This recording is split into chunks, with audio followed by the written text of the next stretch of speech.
예, 오늘 우리 함께 같이 살펴볼 말씀은 사무엘하 12장의 말씀입니다. 우리 함께 말씀 듣도록 하겠습니다. 12장. 여호와께서 나단을 다윗에게 보내시니 그가 다윗에게 가서 그에게 이르되 한 성읍에 두 사람이 있는데 한 사람은 부하고 한 사람은 가난하니 그 부한 사람은 양과 소가 심이 많으나 가난한 사람은 아무것도 없고 자기가 사서 기르는 작은 암양 새끼 한 마리뿐이라.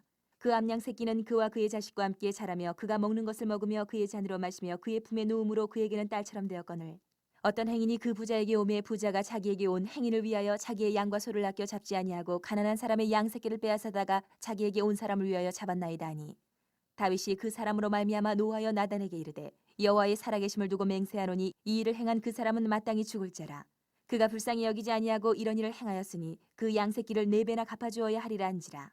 나단이 다윗에게 이르되 당신이 그 사람이라. 이스라엘 하나님 여호와께서 이와 같이 이르시기를 내가 너를 이스라엘 왕으로 기름 붓기 위하여 너를 사울의 손에서 구원하고 내 주인의 집을 내게 주고 내 주인의 아내들을 내 품에 두고 이스라엘과 유다 족속을 내게 맡겼느니라. 만일 그것이 부족하였을 것 같으면 내가 내게 이것저것을 더 주었으리라. 그런데 어찌하여 내가 여호와의 말씀을 업신여기고 나 보기에 악을 행하였느냐. 내가 칼로 햇사람 우리아를 치되 암몬 자손의 칼로 죽이고 그의 아내를 빼앗아 내 아내로 삼았도다. 이제 내가 나를 업신이 여기고 햇사람 우리아의 아내를 빼앗아 내 아내로 삼았은즉 칼이 내 집에서 영원토록 떠나지 아니하리라 하셨고 여호와께서 또 이와 같이 이르시기를 보라 내가 너와 내 집에 재앙을 일으키고 내가 내 눈앞에서 내 아내를 빼앗아 내 이웃들에게 주리니 그 사람들이 내 아내들과 더불어 백주에 동침하리라. 너는 은밀히 행하였으나 나는 온 이스라엘 앞에서 백주의 이 일을 행하리라 하셨나이다 하니 다윗이 나단에게 이르되 내가 여호와께 죄를 범하였노라 하매 나단이 다윗에게 말하되 여호와께서도 당신의 죄를 사하셨나니 당신이 죽지 아니하려니와 이 일로 말미암아 여호와의 원수가 크게 비방할 거리를 얻게 하였으니 당신이 낳은 아이가 반드시 죽으리이다 하고 나단이 자기 집으로 돌아가니라. 우리아의 아내가 다윗에게 낳은 아이를 여호와께서 치심에 심히 앓는지라. 다윗이 그 아이를 위하여 하나님께 간구하되 다윗이 금식하고 안에 들어가서 밤새도록 땅에 엎드렸으니 그 집의 늙은 자들이 그 곁에 서서 다윗을 땅에서 일으키려 하되 왕이 듣지 아니하고 그들과 더불어 먹지도 아니하더라. 이래 만에 그 아이가 죽으니라. 그러나 다윗의 신하들이 아이가 죽은 것을 왕에게 아뢰기를 두려워하니 이는 그들이 말하기를 아이가 살았을 때에 우리가 그에게 말하여도 왕이 그 말을 듣지 아니하셨나니 어떻게 그 아이가 죽은 것을 그에게 아뢰 수 있으랴. 왕이 상심하시리로다 함이라. 다윗이 그의 신하들이 서로 수군거리는 것을 보고 그 아이가 죽은 줄을 다윗이 깨닫고 그의 신하들에게 묻되 아이가 죽었느냐 하니 대답하되 죽었나이다 하는지라. 다윗이 땅에서 일어나 몸을 씻고 기름을 바르고 의복을 갈아입고 여호와의 전에 들어가서 경배하고 왕궁으로 돌아와 명령하여 음식을 그 앞에 차리게 하고 먹은지라. 그의 신하들이 그에게 이르되 아이가 살았을 때에는 그를 위하여 금식하고 오시더니 죽은 후에는 일어나서 잡수시니 이 일이 어찌 됨이니까 하니 이르되 아이가 살았을 때에 내가 금식하고 온 것은 혹시 여호와께서 나를 불쌍히 여기사 아이를 살려주실는지 누가 알까 생각함이거니와 지금은 죽었으니 내가 어찌 금식하랴. 내가 다시 돌아오게 할 수 있느냐. 나는 그에게로 가려니와 그는 내게로 돌아오지 아니하리라 아니라. 다윗이 그의 아내 밧세바를 위로하고 그에게 들어가 그와 동침하였더니 그가 아들을 낳음에 그의 이름을 솔로몬이라 하니라. 여호와께서 그를 사랑하사 선지자 나단을 보내 그의 이름을 여디디아라 하시니 이는 여호와께서 사랑하셨기 때문이더라. 요압이 암몬 자손의 라빠를 쳐서 그 왕성을 점령하매 요압이 전령을 다윗에게 보내 이르되 내가 라빠 곧 물들의 성읍을 쳐서 점령하였으니 이제 왕은 그 백성의 남은 군사를 모아 그 성에 맞서 진치고 이 성읍을 쳐서 점령하소서. 내가 이 성읍을 점령하면 이 성읍이 내 이름으로 일컬음을 받을까 두려워하나이다 하니 다윗이 모든 군사를 모아 라빠로 가서 그곳을 쳐서 점령하고 그 왕의 머리에서 보석 박힌 왕관을 가져오니 그 중량이 금 1달란트라.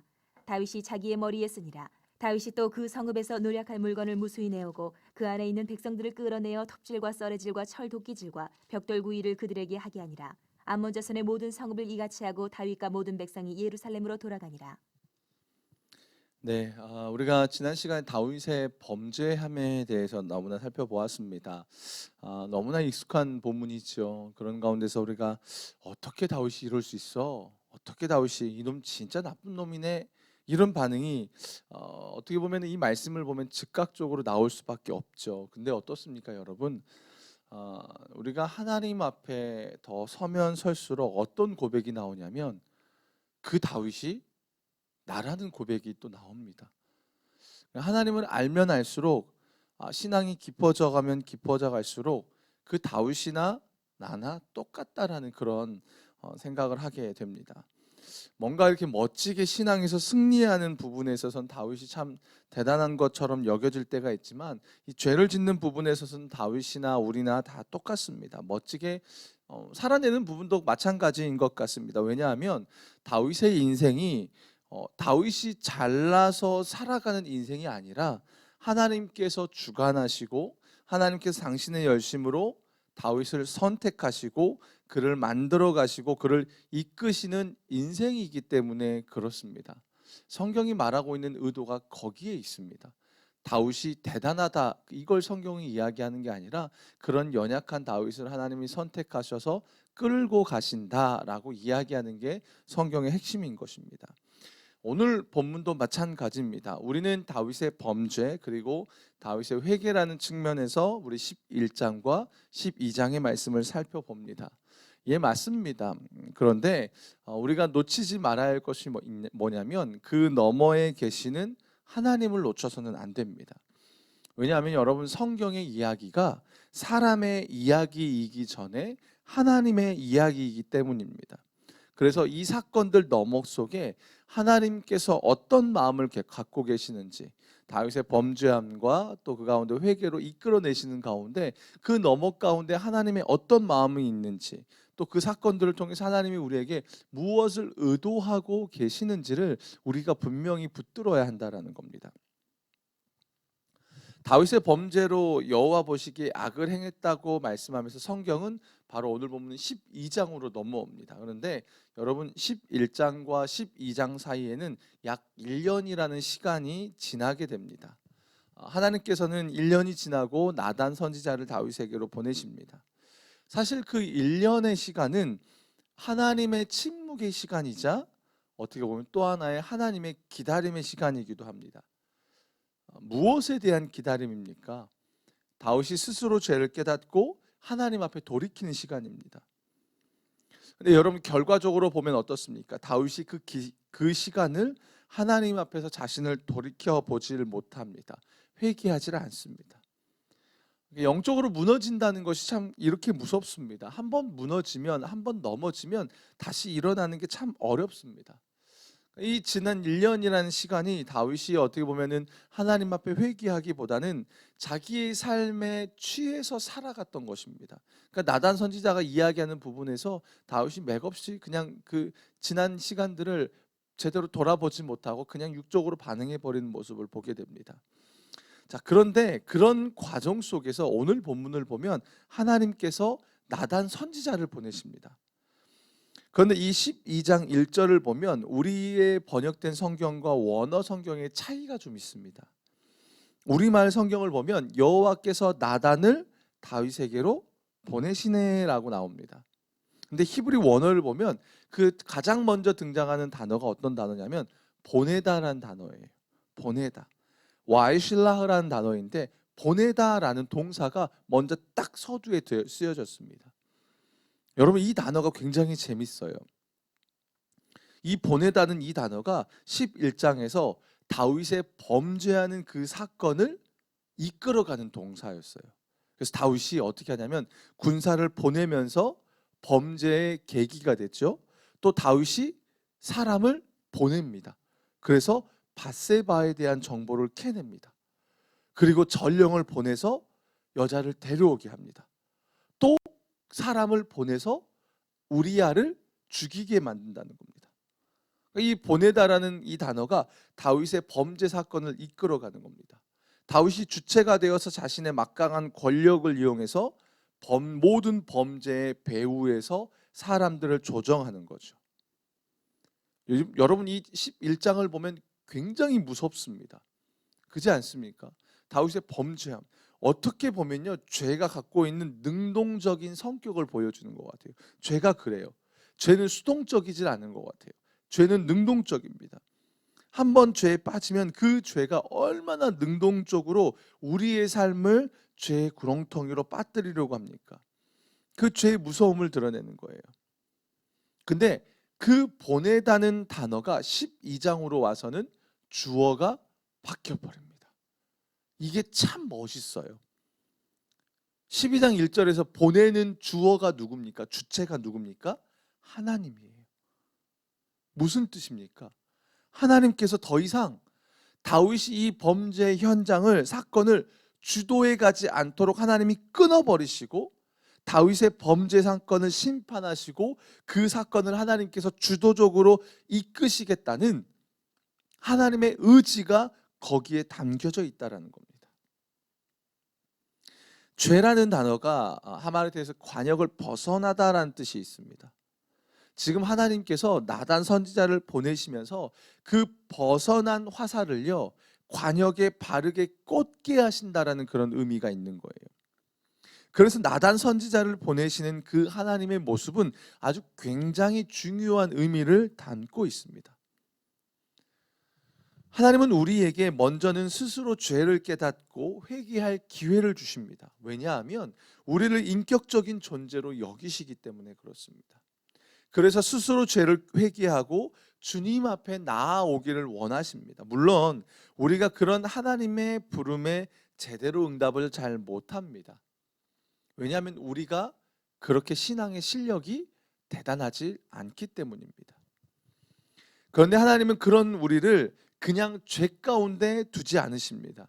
어떻게든 그 죄에서 돌이키게 하십니다. 물론 그 가운데 하나님의 심판과 징계도 있습니다. 그런데 여러분 아셔야 할 것이 있습니다. 그것은 뭐냐면 하나님의 목적은 심판이 아니라 우리를 살리고 우리를 회복시키는 것에 있기 때문에 오늘 본문처럼 하나님이 어떻게 하시냐면 바로 심판하지 않으시고 나단 선지자를 보내시는 겁니다. 그래서 선지자를 보내셔서 하나님 말씀하시는 것입니다. 여러분 이게 은혜입니다. 이거야말로 놀라운 은혜입니다. 하나님이 심판을 작정하시고 곧바로 심판하셨다면 우리 가운데 살아날 사람, 남아날 사람은 이 세상에 그 누구도 없습니다. 우리의 죄에 따른 하나님의 진노가 이 가운데 쏟아졌을 때 하나님의 그 무서운 진노 앞에 살아날 사람이 아무도 없다라는 겁니다. 모두가 다 무너져 버릴 것입니다. 근데 하나님이 어떻게 하시냐면 당신의 진노를 퍼붓지 않고 선지자를 보내십니다. 그래서 선지자를 통해서 선포되는 그 메시지가요, 맞아요, 책망입니다. 회개를 촉구하는 강력한 메시지일지라도요, 그것은 우리를 향하신 하나님의 은혜의 메시지고 그것 자체가 선지자를 통해서 보내주시는 그 메시지 그것 자체가 우리에게 복이라는 겁니다. 사랑하는 여러분, 우리가 죄 가운데 넘어질 수 있습니다. 그렇다고 죄에 넘어짐을요 우리가 정당하게 합당화시키려고 하는 것은 절대 아닙니다. 중요한 것은 우리는 그런 연약한 존재라는 겁니다. 중요한 것은 우리가 그 가운데 일어나야 합니다. 죄에 빠졌을 때 일어나야 합니다. 그런데 우리 스스로 일어나고 있지 못할 때에 우리에게 하나님께서 강력한 회개의 메시지 또 책망의 메시지가 우리에게 들려오면 우리는 그것을 감사함으로 받아야 합니다. 왜요, 여러분? 하나님이 우리를 포기하지 않으셨다는 뜻이기 때문입니다. 우리를 포기하지 않으셨다는 뜻이기 때문에 그렇습니다. 좀 부끄럽지만 목회를 하다 보면요, 종종 이렇게 어떤 회개의 메시지, 책망의 메시지를 성도님들에게 전해야 될 때가 있습니다. 근데 정말 부끄럽지만 그래요. 제가 싫고 막 꼴보기 싫고 막 정말 저랑 관계가 안 좋거나 싫은 사람이 있으면 그 책망의 메시지, 하나님이 주신 책망의 메시지조차 하기 싫을 때가 있습니다. 정말 그렇습니다. 마음이 확 동하지 않을 때가 있어요. 근데 하나님은 다르십니다. 하나님은 사람이 아니시기 때문에 그렇습니다. 하나님은 자기 백성, 자신의 자녀를 절대로 포기하지 않으십니다. 더 이상 그 죄 가운데 우리를 그냥 두지 않으신다는 겁니다. 여러분 그걸 잊어서는 안 됩니다. 그렇기 때문에 하나님의 메시지가 오늘 본문처럼 나단 선지자를 보내서 우리에게 혹시나 들려오는 메시지가 있다면 그걸 우리는 은혜로 여겨야 합니다. 메시지가 들린다는 것은 무엇입니까? 우리가 다시 돌아갈 방향을 잡았다는 겁니다. 물론 사단은 끝까지 우리가 회개하지 않도록 우리의 귀를 닫아버리게 합니다. 말씀이 들려지지 않게 합니다. 여러분 그렇지 않습니까? 막 무너질 때요, 강단에서 아무리 메시지가 선포돼도요 안 들립니다. 사단이 그렇게 만들어 버립니다. 그냥 이 선포되는 메시지가 하나님의 말이 아닌 그냥 한낱 사람의 말로 받게 만들어 버립니다. 이게 참 무섭습니다. 사랑하는 여러분, 우리에게 하나님의 메시지가 들려진다는 건요, 그리고 하나님께서 우리에게 선지자를 보내셨다라는 것은 정말 얼마나 귀한 것인지 모릅니다. 하나님께서 우리에게 온전히 그분의 은혜와 하나님의 마음을 전하는 것으로 우리에게 주어진다는 것입니다. 여호와께서 오늘 나단을 다윗에게 보내셔서 다윗의 범죄를 끊어내고 다윗이 다시 하나님과의 온전한 관계 안에 들어오기를 원하시는 여러분, 하나님의 의지가요, 그 선지자를 보내는 것에 포함되어 있습니다. 여러분, 그걸 기억하셔야 합니다. 우리가 범죄할 때에도 하나님 동일하게 우리를 포기하지 않고 하나님의 말씀을 전해주신다는 것을 여러분 기억하셔야 되고요. 그렇기 때문에 늘 기도하셔야 될 것은 뭐냐면, 하나님, 그 하나님의 말씀이 나에게 들려지길 원합니다. 내가 온전한 상태에도 그리고 온전하지 못할 때에도 하나님, 당신의 말씀이, 강단을 통해서 선포되는 말씀이, 성경을 통해서 우리에게 들려지는 아버지 하나님의 마음이 온전히 우리에게 들려지고 깨달아지기를 원합니다라는 것을 우리는 계속해서 기도해야 될 것입니다. 자, 그렇게 하나님은 다윗에게 나단 선지자를 보내셔서 부자와 가난한 자의 사람의 이야기를 들려주십니다. 그렇게 나단으로부터 이야기를 들은 다윗은 비유가 끝나기가 무섭게 불같은 반응을 보입니다. 여기서 노하다라는 이 단어가 뭐냐면, 고대 근동 사람들은 몹시 분노한 상태를 코에서 김이 날 정도로 씩씩거리고 얼굴이 울그락불그락해지는 모습이라고 이야기를 합니다. 지금 그 이야기를 하는 거예요. 어쨌든 다윗은 그 이야기를 듣고 자신이 부함에도 불구하고 가난한 자에게 강압적으로 재산을 빼앗은 이 사람은 하나님의 공의를 깨뜨렸다라고 생각하면서 분노를 들이킵니다. 분노를 나타내요. 근데 그때 나단이 이야기합니다. 당신이 그 사람입니다. 당신이 그 사람입니다. 여기서 우리가 벗어날 수 있는 사람은 아무도 없는 것 같아요. 사실 이게 우리의 모습이기도 합니다. 자기 눈 속에 들보는 보지 못하고 형제 눈 속에 티를 빼라고 난리치는 모습이 바로 우리의 모습입니다. 그런 다윗에게 당신이 그 사람이라고 오늘 본문을 보면 나단 선지자가 분명하게 이야기합니다. 그리고 그 다음부터 어떤 이야기가 나오냐면, 하나님께서 얼마나 그를 사랑하셨는지, 그에게 은혜를 베푸셨는지가 나옵니다. 오늘 말씀 7절 8절에 보면 이렇게 말합니다. 나단이 다윗에게 이르되 당신이 그 사람이라. 이스라엘 하나님 여호와께서 이와 같이 이르시기를 내가 너를 이스라엘 왕으로 기름 붓기 위하여 너를 사울의 손에서 구원하고 내 주인의 집을 내게 주고 내 주인의 아내들을 내 품에 두고 이스라엘과 유다 족속을 내게 맡겼느니라. 만일 그것이 부족하였을 것 같으면 내가 내게 이것을 더 주었을 거다라고 말을 합니다. 그러면서 하나님 말씀하십니다. 9절에 그런데 그러한데 어찌하여 네가 여호와의 말씀을 업신여기고 나보기에 악을 행했느냐라는 겁니다. 우리가 기억해야 될 게 이것입니다. 그런데 어찌하여. 하나님께서 우리에게 많은 것을 맡겨주셨습니다. 그리고 부족하였을 것 같으면 우리에게 더 주시는 분이 바로 우리 하나님이십니다. 그 말은 뭐냐면, 지금 당장 나에게 맡겨주신 것이 가장 선한 거라는 거예요. 그리고 우리는 하나님께서 맡겨주신 것 안에서 그분의 선함을 이루어내야 되는 존재로 우리는 부름을 받았다는 겁니다. 다윗이 그런 존재입니다. 다윗이 그것의 샘플입니다. 다윗은 하나님의 선하심을 드러내야 합니다. 그런데 다윗이 하나님의 선하심을 드러내지 않고 하나님의 말씀을 업신여기며 자기의 정욕대로 범죄함에 이르게 되는 것입니다. 하나님께서 슬퍼하시는 것이 바로 그것 때문입니다. 하나님의 기대와 소망을 다윗이 짓밟았기 때문입니다.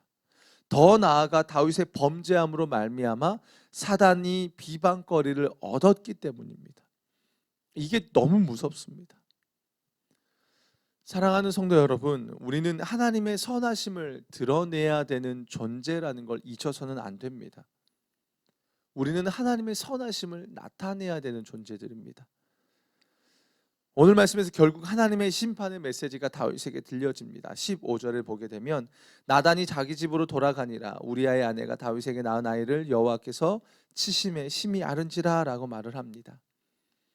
나단이 자기 집에 돌아가자마자 여호와께서 다윗과 밧세바 사이에 태어난 첫 아이를 치십니다. 죄라는 것이 갖고 있는 특징이 있습니다, 여러분. 그것은 책임과 대가가 주어집니다. 이것은 하나님의 공의입니다. 근데 참 내같이 내 죄 때문에 내가 그 대가를 치르면 그건 좀 낫죠. 그런데 내 죄 때문에 다른 누군가가 대가를 치른다는 건 정말 공포스러운 일입니다. 지금 다윗은 그 끔찍한 일을 겪고 있는 것입니다. 아이를 하나님께서 치시면서 그 아이가 심히 앓습니다. 다윗은 그 아이를 위해서 금식하며 밤새 기도합니다. 그런데 7일 만에 그 아이가 죽게 됩니다. 하나님의 심판이 그래도 실현되는 과정인 것입니다. 근데 이 과정에서 다윗이 깊이 하나님을 만납니다. 저는 이게 은혜인 것 같아요. 심판의 과정에서. 비록 자신의 죄로 인해 죽을 것 같은 고난 속에 처해 있지만 그 과정 속에 다윗이 깨닫는 게 뭐냐면 진짜 생명의 주권이 하나님께 있다라는 걸 깨닫습니다. 다윗은 자식이 살아있을 때에는 금식하며 울며 기도한 이유가 하나님께서 그렇게 기도하는 자신을 불쌍히 여겨주실까 그렇게 한 것이라고 말을 합니다. 이것은 연약한 인간 편에서 마땅히 해야 될 삶의 태도입니다. 인간으로서 하나님의 섭리를 다 모르는 것입니다. 다윗은 자기가 하나님의 섭리를 다 알 수 없으니까 자신이 할 것은 하나님의 자비와 은혜와 긍휼을 구하는 것밖에 없다고 생각하고 다윗이 그렇게 한 겁니다. 그렇게 금식 기도하면 하나님이 응답해 주실 거야. 그거에 능력이 있으니까 그렇게 할 거야. 뭔가 이렇게 종교적으로 가지 않았다는 것입니다. 죄인인 자신이 하나님 앞에 구할 수 있는 것은 오직 하나님의 긍휼과 자비밖에 없다라는 것을 너무나 잘 알고 그렇게 나아간 겁니다. 여러분, 우리의 인생도 마찬가지입니다. 솔직히 우리가 기도한다고 하나님이 응답해 주실 의무가 있습니까? 우리가 간절히 기도하면 응답이 됩니까? 응답이 되었다 하더라도 그것이 내 간절함과 내 금식, 내 부르짖음 때문에 응답이 된 것입니까? 아닙니다. 절대 아닙니다. 우리 기도 응답의 핵심은 거기에 있는 게 아니라 하나님의 은혜와 긍휼 때문에 그런 것입니다. 우리가 기도하면서 이런 실수를 많이 합니다. 기도 많이 하고 방언하고 금식하면 능력이 있는 기도, 그게 없으면 능력이 없는 기도, 이런 식으로 갑니다. 여러분, 기도의 능력은 우리 편에서 절대 없습니다. 기도의 응답도 마찬가지입니다. 기도는 오직 하나님 편에서 뭐가 나타나는 것입니다. 우리는 그 하나님과의 바른 관계 안에서 하나님 앞에 우리의 마음을 다하고 간절함과 온 힘을 다해서 주님의 은혜와 긍휼을 구하는 것밖에 없습니다. 그게 우리가 해야 될 최선의 것입니다. 그리고 그 이유는 하나님이 하시는 몫입니다. 하나님의 그 긍휼, 하나님의 은혜, 하나님 쪽에서 우리에게 주어지는 것입니다. 다윗이 그걸 아는 겁니다. 그리고 그 아이가 죽고 난 그 뒤에 그 아이를 다시 돌아오게 하는 것은 자신의 몫이 아니라는 것을 압니다. 주권자이신 하나님께 있다라는 걸 압니다. 그래서 다윗이 어떻게 합니까? 그 아이의 문제가 아이가 하나님 곁으로 가고 난 이후에 다윗이 어떻게 합니까? 다시 몸을 추스리고 하나님 앞에 나아갑니다. 자신의 영역 밖을 넘어섰기 때문입니다. 다윗의 귀한 것이 거기에 있습니다. 비록 죄 가운데 넘어졌지만 그래도 하나님 앞에 반응이 참 빠릅니다. 사실 이게 우리에게 요구하는 부분입니다. 우리가 넘어지잖아요. 근데 넘어진 이후에 어떻습니까? 사단은 끊임없이 우리의 넘어짐을 갖고 우리를 계속적으로 정죄합니다. 근데 거기서 우리는 넘어서야 합니다. 그리고 회개하고 돌이켜야 합니다. 회개라는 것은 눈물 콧물 쥐어짜는 게 회개가 아닙니다. 눈물 한 방울 흘리지 않고도 할 수 있는 것이 회개입니다. 왜냐하면 회개는 방향을 돌이키는 것이기 때문에 그렇습니다. 다윗의 귀함이 여기에 있습니다. 다윗이 돌이킵니다. 그리고 돌이키는 과정에서 다윗은 하나님의 은혜가 없으면 자신은 아무것도 아니라는 것을 알고 어떻게 하냐면 자신이 할 수 있는 범위 내에서 하나님의 은혜를 구합니다. 그러나 그 가운데 자신의 뜻대로 되지 않는다고 다윗이 거기서 불평불만하지 않습니다. 왜요? 하나님의 뜻을 자신이 다 알지 못하고 생명의 주권 또한 자신에게 있는 게 아니라는 걸 알기 때문이네 그렇습니다. 그래서 하나님이 다윗을 쓰실 수밖에 없습니다. 하나님께서는 아이의 죽음 이후에 다윗에게 은혜를 베풀어 주십니다. 그리고 24절에 보면 다윗은 아내 밧세바를 위로하며 동침하는 가운데 솔로몬을 얻게 됩니다. 솔로몬의 이름의 뜻이 무엇입니까? 여호와께서 그를 사랑하사. 그래서 나단 선지자는 여디디아라고 말합니다. 여호와께서 사랑하셨기 때문이다. 여러분, 하나님의 사랑은 변함이 없으십니다. 여러분 믿으십니까? 다윗이 비록 범죄했지만 그 다윗을 향한 하나님의 사랑은 변함이 없습니다. 우리가 범죄했을지라도 하나님이 우리 죄를 미워하시지 우리 자체를 미워하지 않습니다. 왜요? 우리는 하나님의 자녀이기 때문입니다. 이 세상의 무엇도 나를 향한 하나님의 사랑에서 끊을 수 없습니다. 그렇다고 죄를 더합니까? 아니지요. 그렇지 않지요. 하나님의 은혜와 사랑이 크다고 죄를 더 짓는 것은 아직 하나님의 사랑을 모른다라고 바울 사도가 말합니다. 사랑하는 여러분, 다윗의 범죄와 회개를 촉구하는 과정 속에요, 담겨져 있는 하나님의 변함없는 사랑이 여러분에게 보여지길 축복합니다. 다윗을 놓지 않고 계시는 그 하나님의 손길이 여러분 나단 선지자를 보내는 것에 나타나고 있다라는 것을 여러분 놓치지 마시길 바랍니다. 다윗도 그 가운데 그 하나님을 깨닫자 하나님의 은혜와 긍휼을 구합니다. 그가 할 수 있는 게 그거밖에 없는 거예요. 그래서 금식하며 울며 그가 하나님 앞에 기도합니다. 그런데 그건 너머에서 자기의 힘으로 할 수 없다라는 걸 다윗이 깨닫습니다. 생명의 주권이. 그러고 날자 다윗이 어떻게 합니까? 몸을 추스리고 다시 하나님 앞에 나아갑니다. 그렇게 나아가자 하나님이 다윗에게 솔로몬이라는 아들을 주십니다. 위로하시죠. 여전히 사랑한다라는 것을 보여주십니다. 사랑하는 여러분, 우리의 삶에도 그런 은혜가 있길 축복합니다. 때로는 넘어질 때가 있습니다. 때로는 무너질 때가 있습니다. 왜냐하면 우리가 그런 다윗이기 때문에 그렇습니다. 그 말은 뭐냐면 그런 넘어지는 다윗을 하나님이 붙잡고 일으키시는 것처럼 우리 또한 하나님이 붙잡으시고 변함없이 우리를 사랑하시며 우리를 더 은혜의 자리로 이끌어 가도록 우리를 이끌고 계시고 붙잡고 계신 분이 하나님이라는 겁니다. 그래서 우리가 할 일은 그 하나님의 은혜와 자비하심과 긍휼하심을 구하는 겁니다. 하나님, 나는 하나님의 은혜가 없으면 살아갈 수가 없습니다. 이런 고백이 우리 안에 있길 원합니다. 그리고 변치 않는 사랑으로 우리를 붙잡고 계시는 그 하나님의 사랑을 우리가 깨닫고 그 하나님의 사랑에 합당하게 반응하며 나아가는 우리의 삶이 되길 소망하고 축복합니다. 이 시간 함께 같이 기도해 나아갔으면 좋겠습니다. 두 가지를 놓고 우리가 기도했으면 좋겠습니다. 첫 번째로 기도할 때 12장 1절을 붙잡고 기도합시다. 여호와께서 나단을 다윗에게 보내시니 그가 다윗에게 가서라고 말합니다. 하나님께서 범죄한 다윗에게 나단 선지자를 보내주십니다. 그 말은 하나님께서 다윗이 비록 범죄했지만 다윗을 포기하지 않으셨다는 뜻입니다.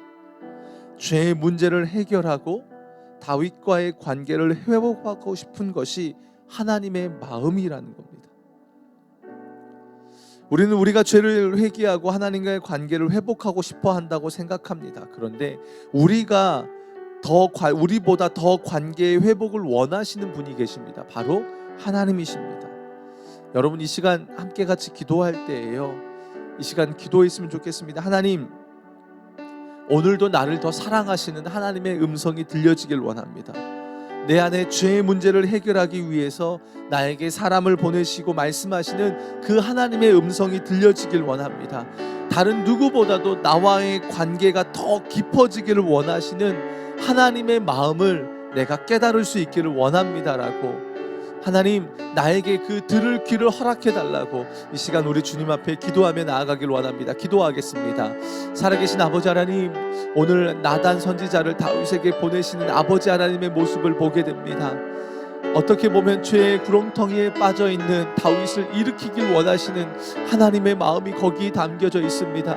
자녀가 죄 가운데 빠져있는 것을 너무나 가슴 아파하시는 하나님의 마음을 우리가 깨닫기를 원합니다. 누구보다도 그 죄 가운데서 돌이켜서 하나님의 그 사랑 안에 들어오길 원하시는 그 아버지의 하나님의 마음이 오늘 나단 선지자를 보내는 그 가운데 담겨져 있습니다. 살아계신 아버지 하나님, 그 하나님의 마음이 우리에게도 동일하게 나타나는 줄로 믿습니다. 하나님, 인생을 살아가는 가운데 우리가 깨어있지 못하며 범죄할 때가 많습니다. 죄 가운데 넘어질 때가 많습니다. 그런데 하나님께서 그 가운데 우리를 죄 가운데 두지 않으시는 줄로 믿습니다. 아버지, 우리에게도 동일하게 나단 선지자를 보내고 계시는 그 하나님의 모습이 우리에게 깨달아지기를 원합니다. 그 하나님의 마음을 우리가 깨닫기를 원합니다. 그래서 아버지 하나님, 우리 또한 그 보내시는 하나님의 말씀을 듣고 돌이키는 역사가 있기를 원합니다. 우리를 간절히 원하시며 변치 않는 사랑으로 우리를 붙잡고 계시는 아버지 하나님의 그 사랑을 깨닫고 우리 또한 돌이키는 역사가 있기를 원합니다. 하나님 아버지, 간절히 구하며 나아갑니다. 아버지 하나님, 우리에게도 말씀이 들려지게 하여 주시옵소서. 우리의 귀가 열려서 생명의 말씀이 들려지고 그 생명의 말씀 가운데 담겨진 하나님의 마음, 어떻게든 우리를 살리기를 원하시며 어떻게든 우리와 더 깊은 관계 가운데 들어가기를 원하시는 그 하나님의 마음을 우리가 깨닫기를 원합니다. 아버지 하나님, 당장 우리의 죄에 대한 기준으로 나아간다면 하나님의 진노가 우리에게 퍼부어도 우리가 할 말이 없습니다. 그런데 하나님은 그 진노를 받기 전에 우리에게 아버지 하나님 말씀하시며 우리로 하여금 돌이키기를 원하신다고 말씀하십니다. 하나님 아버지, 이것이 구약 가운데 아버지 하나님 계속적으로 흐르고 있는 하나님의 마음인 줄로 믿습니다. 우리가 그 하나님의 마음을 붙잡고 그 돌이키기를 원하시는 하나님의 사랑의 마음을 우리가 기억하는 가운데 우리의 삶에서 하나님 아버지, 그 하나님의 사랑을 붙잡고 승리하며 나아가는 우리 포도나무 교회 성도들의 삶이 될 수 있도록 아버지 하나님 인도하여 주시옵소서. 우리가 이 시간 마지막으로 기도할 때예요. 22절 23절을 붙잡고 기도했으면 좋겠습니다. 이르되 아이가 살았을 때 내가 금식하고 운 것은 혹시 내 여호와께서 나를 불쌍히 여기사 아이를 살려주실는지 누가 알까 생각함이거니와 지금은 죽었으니 내가 어찌 금식하랴. 내가 다시 돌아오게 할 수 있느냐. 나는 그에게로 가려니와 그는 내게로 돌아오지 아니하리라 하니라 라고 말합니다. 다윗은 하나님의 징계로 아이가 아프자 온 힘을 다해서 기도합니다. 그런데 아이가 죽자 다시 정신을 차립니다. 왜냐하면 더 이상 자신의 힘으로 할 수 있는 것이 없기 때문입니다. 다윗이 금식하며 밤새 울며 기도한 것은 하나님의 은혜와 긍휼을 구하는 것이었습니다. 자기가 뭔가를 할 수 있는 게 없다는 것을 깨닫고 다윗이 금식하며 밤새 운 것은 하나님의 은혜와 긍휼만을 구한 것이었습니다. 마찬가지입니다. 우리가 구할 것은 하나님의 긍휼과 자비하심입니다. 그것 없이는 우리의 삶은 소망이 없습니다. 내가 기도했으니까 응답되었다, 이런 쪽이 아닙니다. 우리는 모두 하나님의 은혜와 긍휼 때문에 살아가는 것입니다. 이 시간 기도합시다. 하나님, 제 가운데 우리가 벗어나서 승리하며 복된 삶을 살길 원하는데 하나님의 은혜와 긍휼이 없이는 우리가 그거 할 수 없습니다. 승리하는 삶을 하나님의 은혜와 긍휼 없이는 우리는 살아갈 수 없습니다. 우리는 너무 부족한 자입니다. 죄인입니다.